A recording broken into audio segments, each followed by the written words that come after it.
Você ouve agora o Evangelho do Dia, com o Padre Reginaldo. Olá, meus amados e queridos irmãos, paz e bênção para todos vocês. Estamos iniciando mais um programa e vamos refletir o Evangelho desse dia de hoje, nesse tempo quaresmal. Mas antes, invoquemos o Espírito Santo. Reze, ou se você não sabe, acompanhe e peça ao Espírito Santo que acenda em você e em nós o fogo do seu amor. Ó vinde, Espírito Criador, as nossas almas visitai e enchei os corações com vossos dons celestiais. Vós sois chamado intercessor do Deus excelso dom sem par, a fonte viva, ao fogo amor, a unção divina e salutar. Sois doador dos 7 dons e sois poder na mão do Pai. Por ele a nós prometido, por nós seus feitos proclamai. A nossa mente iluminai, os corações enchei de amor, nossa fraqueza encorajai, qual força eterna e protetor. Nosso inimigo repeli, concedei-nos vossa paz, se pela graça nos guiais, o mal deixamos para trás. Ao Pai e ao Filho Salvador, por vós possamos conhecer, que procedeis do seu amor, fazei-nos sempre firmes crer. Amém. Vamos ouvir o Evangelho que está em Mateus 18, de 21 a 35. Pedro aproximou-se de Jesus e perguntou: Senhor, quantas vezes devo perdoar se meu irmão pecar contra mim? Até 7 vezes? Jesus respondeu: Não te digo até 7 vezes, mas até 70 vezes 7. Porque o reino dos céus é como um rei que resolveu acertar as contas com seus empregados. Quando começou o acerto, trouxeram-lhe um que lhe devia uma enorme fortuna. Como o empregado não tivesse com que pagar, o patrão mandou que fosse vendido como escravo junto com a mulher e os filhos e tudo que possuía para que pagasse a dívida. O empregado, porém, caiu aos pés do patrão e, prostrado, suplicava: Dá-me um prazo, e eu te pagarei tudo. Diante disso, o patrão teve compaixão, soltou o empregado e perdoou-lhe a dívida. Ao sair dali, aquele empregado encontrou um dos seus companheiros que lhe devia apenas 100 moedas. Ele o agarrou e começou a sufocá-lo, dizendo: Paga-me o que deves.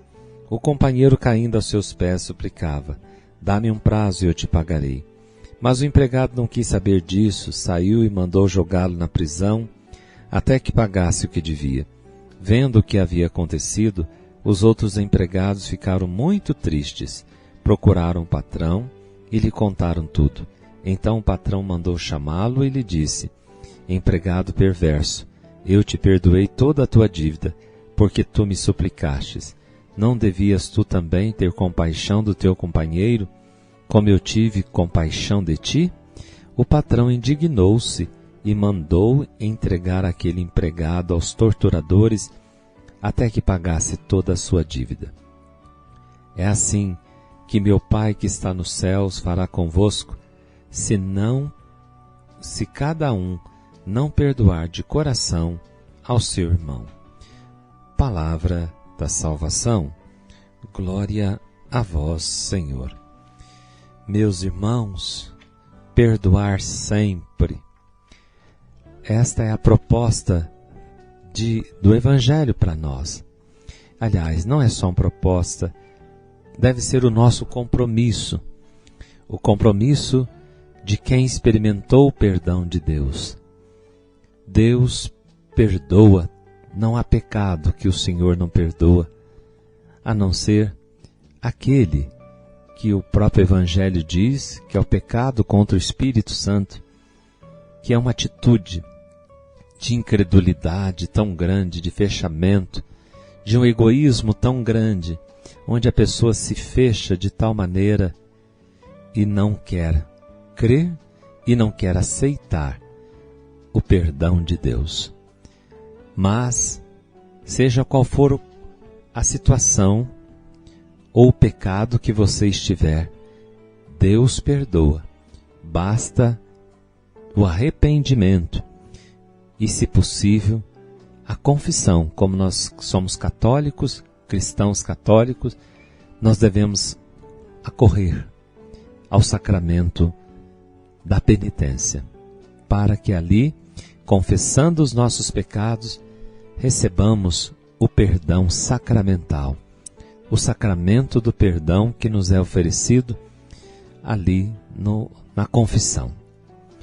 E hoje o Evangelho fala desse perdão, que aquele homem contraiu uma dívida imensa, uma dívida impagável, que nós não temos noção do tamanho dessa dívida, como ele pôde se endividar daquela forma. É assim o pecado dentro de nós. Nós não temos noção do tamanho, da gravidade, do que seja realmente o pecado, irmãos. A pessoa, quando vai progredindo nos estágios de santidade, galgando o caminho da santidade, ela vai percebendo quanto que o pecado é mau e a profundidade as consequências do pecado no coração, na alma e também dentro da sociedade.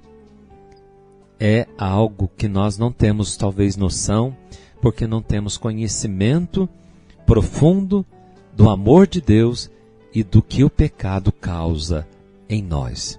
O mal que o mal avassalador que o pecado é capaz de causar na vida humana. E quem pode libertá-lo? Essa dívida é impagável. Só Jesus, só Deus. E Jesus na cruz pagou todos os nossos pecados, diz a palavra. Nós fomos redimidos e salvos. O sangue de Jesus nos purificou de todos os nossos erros e nos libertou das forças do mal, do pecado, do inferno. Mas agora, perdoados por Ele, nós precisamos também aprender a perdoar. Assim como aquele que foi perdoado dessa dívida impagável, que implorou, que pediu, e aquele rei bondoso, compassivo, perdoou, esperando também que ele pudesse fazer o mesmo. Mas quando saiu da prisão, encontrou um irmão que devia uma ninharia para ele, pouca coisa, e ele fez com o irmão aquilo que o rei havia libertado. Ele tratou o irmão bem diferente do trato que ele havia recebido. E por isso, quando o rei ficou sabendo que comunicaram a ele da atitude perversa, má, aquele homem é mau. Ele recebeu perdão, mas continuou mal, perverso. Irmãos, cuidado, para que nós não recebamos a graça de Deus em vão. Às vezes podemos receber o perdão de Deus e continuar com o coração maldoso, ruim. É tempo quaresmal, é tempo de conversão, é tempo de sair da situação de pecado, é tempo de deixar a perversidade, a mentira, a desonestidade, a maldade que nós cometemos e que fere a Deus, ofende a Deus. É tempo de olhar para o outro e ver que o que o outro me fez é tão pequeno diante daquilo que eu fiz, da ofensa que eu cometi a Deus. E Deus me perdoou aquilo que era impagável. Por que não eu dar o perdão? Por maior que seja o que o outro fez, doloroso, é nada diante do amor e da misericórdia de Deus. Sejamos misericordiosos, olhemos para o outro com bondade, como Deus é bom, perdoemo-nos mutuamente para sermos dignos de um dia também ser acolhidos no reino. É assim que o vosso Pai que está no céu tratará cada um de vocês, se vocês não perdoarem de coração ao seu irmão. O Senhor esteja convosco, Ele está no meio de nós. Abençoe-vos o Deus Todo-Poderoso, Pai, Filho, Espírito Santo. Amém. Fiquem com Deus e até amanhã, se Deus quiser. Você ouviu o Evangelho do Dia com o Padre Reginaldo.